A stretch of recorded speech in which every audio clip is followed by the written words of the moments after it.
Ако в ежедневието си поне веднъж сте си задавали въпроса «Защо ми забива?», дали 5M сървърът ми е оптимизиран или искате да изберете най-оптималната 5M хостинг услуга, сте на правилното място. В момента виждате минималните и препоръчителните изисквания за Grand Theft Auto 5, играта на която е базирана платформата 5M.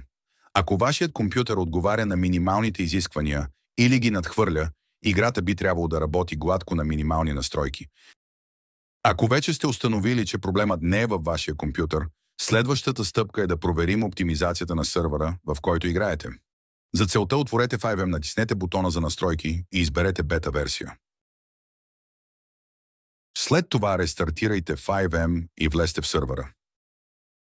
След като вече сте в сървъра, натиснете F8 и напишете следната команда. Ако стойността на Total CPU е под 3 милисекунди, сървър е перфектно оптимизиран. Ако е под 10 милисекунди, оптимизацията е препоръчителна, но не е критично.